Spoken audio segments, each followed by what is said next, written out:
Ça sert à rien d'utiliser les filtres. Ça sert à rien de connaître les principes. Ça sert à rien d'avoir une stratégie déjà bien établie et validée si le management est pourri. Je peux vous donner les noms de toutes les sociétés de mon portefeuille et je sais que d'ici 10 ans, 99% des gens vont faire de la M. Pourquoi? Parce que les gens ne savent pas faire bon management. Et je ne peux pas juger. La majorité des gens ne travaillent pas avec de la finance. La majorité des gens n'ont jamais lu un livre de finances. Ou quand ils vont lire un livre de finances, c'est les pères riches, les pères pauvres. Ou des autres livres qui vont parler des finances personnelles, mais vont parler un peu aussi de la bourse, mais ne vont pas montrer vraiment comment faire dans la pratique. C'est très difficile vraiment de trouver des bons livres de management et même les livres de management, ils vont vous conseiller de passer à la pratique et utiliser les choses dans la pratique pour voir vraiment et sentir quelle est votre aversion au risque, quel est votre capital humain, etc. Déjà, on va commencer avec quelques biais que je vais vous expliquer. Il ne faut jamais oublier l'ego, il est l'ennemi du bon management. La majorité d'investisseurs, ils vont avoir un ego très élevé, ce qui va l'empêcher de gagner sur le long terme. Vous allez découvrir pourquoi. Déjà, on va voir donc les 3 biais. Les biais de l'aversion perte, les biais de l'optimisme et les biais du status quo. Ça, c'est très important pour ne pas seulement avoir la bonne stratégie, utiliser les critères que j'ai expliqués, mais aussi pour ne pas tomber sur ces biais qui sont nocifs à la rentabilité. C'est quoi les biais de l'aversion perte? Quand il est en gain, l'individu est riscophobe. Ça veut dire que quelqu'un qui a une rentabilité positive, qui gagne de l'argent, il est riscophobe. Il a peur de perdre. Donc, quand il est en gain, l'individu est riscophobe car il augmente moins son bien-être à gagner X0 supplémentaire qu'il ne les diminue à réduire ses gains en X0. Et quand il est en perte, l'individu est en perte, il devient riscophile. Donc, ça veut dire quelqu'un qui est en train de gagner, ok, il a trop peur de perdre. Quelqu'un qui a fait des 1000 euros, il est allé à 10 000 euros, il a trop peur de perdre. Mais quelqu'un qui avait 1000 euros, il tombe à 200 euros, celui-là, il accepte de prendre tous les risques possibles pour essayer de récupérer l'argent perdu. Et là, c'est un biais que c'est très mauvais dans la bourse. Pourquoi? Déjà, si vous êtes en gain, vous devez comprendre pourquoi vous êtes en gain. Est-ce que la société que vous avez investie, elle mérite vraiment de monter? Est-ce qu'elle améliore les données? Est-ce qu'elle a fait plus de ventes, des chiffres d'affaires, elle a amélioré la marge nette? Dans les cas positifs, vous n'avez pas besoin de vendre la société. Vous ne devez pas avoir peur d'avoir une plus-value de 5%, de 100%. Pourquoi? Si on veut multiplier les capitales, si on veut trouver une pépite qui se multiplie par 10, si j'ai fait 50% de plus-value et je souhaite vendre déjà pour garder la plus-value parce que j'ai peur de perdre, vous allez jamais faire x10, x15, x20 avec une société. Et de l'autre côté, si vous perdez avec une société, vous devez analyser, est-ce que je dois renforcer ou j'accepte la perte? Je vais la vendre complètement. Ça, ces deux options sont toujours les meilleures à faire parce que normalement, l'individu qui est en perte, il va essayer de risquer le maximum possible, acheter une société pourrie à côté. Tout le monde dit qu'elle peut faire x5 ou x10, il va faire des spéculations. L'individu en perte, sans avoir un bon management, il va vraiment tout perdre. On a aussi les biais de l'optimisme. On a beaucoup de gens qui ont commencé à investir sur la dernière baisse de marché de 2020 et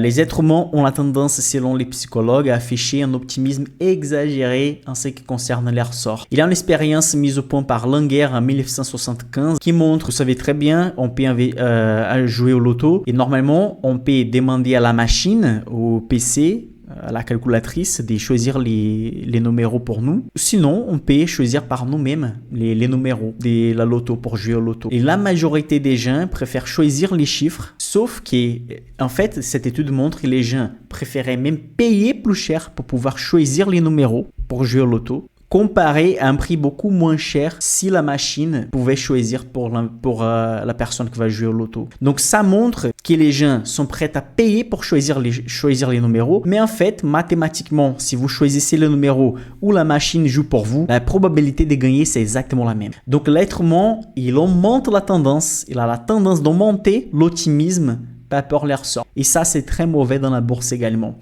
Beaucoup de gens qui commencent à investir pendant une période haussière de marché, juste pendant la période des baisses, juste ensuite les marchés commencent à se récupérer. Ces types de gens ont la tendance d'acheter n'importe quoi dans les portefeuilles. Ils vont regarder tout monter, ils vont gagner 50%, 100%. Après, les sociétés commencent à baisser, ils ne savent pas quoi faire, ils vont vendre les sociétés, ils ne savent pas faire un bon management. Et on a beaucoup d'investisseurs comme ça après la baisse qu'on a eue en 2020. Et là, les biais du status quo également. C'est la tendance de l'individu à choisir la solution médiane. Ça, c'est très grave.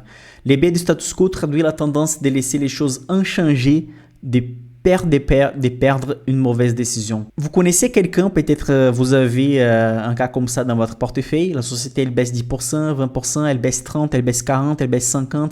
À un moment donné, vous dites, je vais la laisser comme ça, elle a déjà baissé 50%, un jour elle va monter. Ça, c'est une erreur classique et ça va vous empêcher toujours de battre les marchés et avoir un portefeuille gagnant. Principe, la société touche les moins 20, les moins 25%, on doit agir. Soit on doit renforcer la société parce qu'elle a baissé, mais il n'a pas des raisons de baisser. Les investisseurs ont vendu, ils ont perdu quelque chose, mais la société continue avec des très bons fondamentaux. Donc, on va renforcer. Soit on va accepter la perte. On va dire, ouais, vraiment, la société avait des bons fondamentaux quand on a l'ajouté dans les portefeuilles, mais maintenant, les fondamentaux ne sont plus bons. Les marchés ne vont pas très bien. Elle a diminué ses ventes. Les attentes ne sont pas bonnes. Donc, on va alléger, on va vendre la société. Et il y a beaucoup d'études. En fait, il faut que je fasse une vidéo en live juste par rapport à ça. Il y a des études qui montrent que c'est mieux de soit renforcer, soit vendre. C'est toujours mieux de faire ça que de simplement laisser la société tranquille dans les portefeuilles si elle touche les moins 25, les moins 30%. Même si vous vous trompez, par exemple, il fallait renforcer et vous vendez. Ou il fallait vendre et vous renforcer. C'est mieux de faire la mauvaise décision la moitié des fois. Vous allez être plus gagnant en termes de rentabilité que simplement rien faire et laisser la société dans les portefeuilles. Une société en perte dans les portefeuilles. Donc faites très attention au biais du status quo.